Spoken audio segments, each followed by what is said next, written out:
Hey guys, Kettlebell 101, welcome back to the next session in our series. Really appreciate you being here, appreciate all the comments, all the feedback, all the encouragement that you've been giving to me over the series since we started this. This week, we've covered a lot of ground already. We've talked about a bunch of different foundational exercises. We talked about how you could start to stitch these together to create your own unique circuits, how you could incorporate it into other parts of your exercise regimen, or you could use it between other elements that you may have in your exercise repertoire. We talked about upper body, we talked about lower body. Last video I talked about grip strength and the importance of grip strength and how there are some things you can do to develop your grip strength or focus on your grip strength.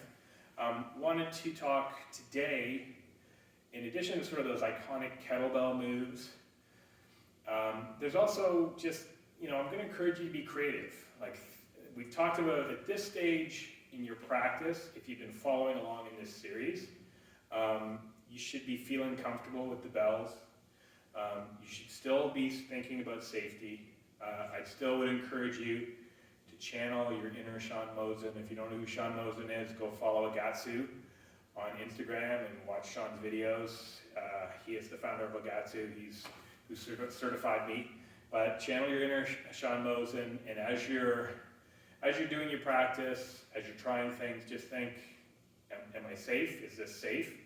And we talked about that. Treat every bells if it's 88 pounds. Be conscious of your posterior chain. Be conscious of your alignment and trying to, as much as possible, stay around that column orientation, which is your strongest orientation. Anytime we're working on balance, be very careful. So think about those elements. And then, but most importantly, is anything you're going to do is it moving me towards my ultimate goal? So if it feels complementary, if it feels like it's an exercise that is helpful, then you should do it. Absolutely, if it's going to be done safely. But if it's really not moving you towards your ultimate goal, why bother? Why do it? You're just wasting energy. And that's one of the things. If in competition kettlebells, which it is, there is actually competitions. One of the things that people who excel at kettlebell competitions is they're very efficient in their use of movement. You watch them; they're not necessarily very bulky. They're very efficient in how they're doing it. So efficiency is always an important piece. Today, I wanted just to talk about, as part of this, just encourage you to be creative and to think outside of the box, but still thinking safely. That there's lots of ways that you could also be switching it up and using kettlebells safely to incorporate other elements into your workout. So one of the things, for example, we're going to talk about is like bent over rows. Many people probably do this, you do this at the gym with dumbbells, you maybe on the bench. But absolutely, you can still do this safely with a kettlebell. Whether you want to actually be leaning on something or whether you actually just want to be in a stable position. But that idea of using the kettlebell in that kind of bent over row, getting that full extension, you're thinking of pushing the bell forward and then pulling it back. It's pulling those shoulder blades back, extending it forward, pulling those shoulder blades back. You certainly could do two bells if you wanted to. It's a little bit more challenging, but you certainly could. I encourage you to keep those elbows in, whether you want to have the thumbs down the handle or not. But protect that posterior chain. Think about what you're doing.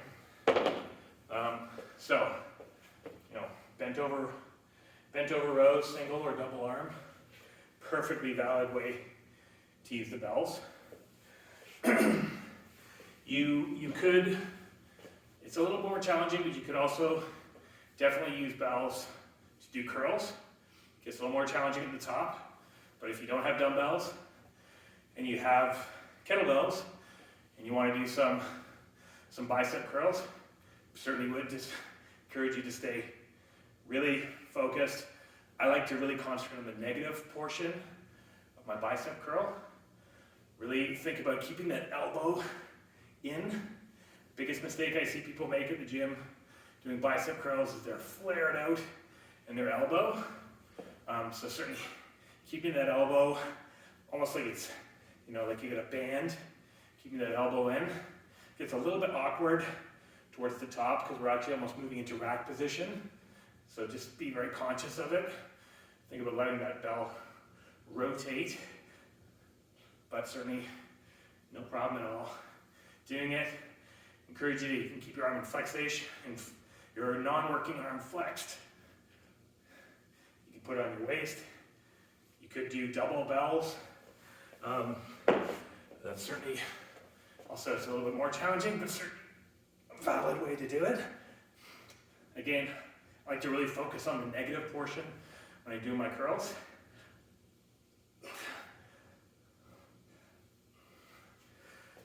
So there you go, there's 2 variations you might not have thought about. If you have kettlebells, you don't have dumbbells, or you just want to switch it up, think about doing that bent over rows, bicep curls. You can certainly be creative about things like triceps. Also, just be very careful anytime you're lifting the bell overhead. Think about pushing your elbows in. Think about extending up as we extend. So, a few ideas. Get creative. Be safe. Think about safety always first. But again, at this point, you guys should have enough to try these things. If at any point you don't feel safe, don't push it. Like I said, at this point, you should also be really feeling confident to start to build some circuits. 2 minutes if you're a beginner, 5 minutes if you're an intermediate, 10 minutes if you're more advanced. Incorporating as many of these different elements. I like to do full body as much as possible. So, switching up, maybe doing squats or maybe doing lunges with a freeze, on the body with a freeze, and then maybe some snatch. And then I like to use around the body, especially with a freeze, to sort of like reset between my sets, especially when I'm changing muscle groups. Have fun. And throwing around heavy metal objects and doing it safely. I mean, what a great way to relieve stress. So be safe, don't hurt yourself, don't hurt anybody else, don't hurt your pets. Be conscious of where they are. But, push yourself. Don't use too light of a bell. Easier to try a heavier bell. You'll know if it's too heavy. Because if you don't feel like you can get enough reps in with that weight to feel like you've really worked the muscle, you know how it should feel, what that burn should feel like, then drop the weight. But if it's too easy, you're just kidding yourself into that previous, channel Sean Mosen. It's just moving me towards my goal. If my goal is to get stronger, if my goal is to get toned, if my goal is to be healthier, and I'm not challenging myself a little bit, you're not moving yourself towards your ultimate goal. Have fun, enjoy.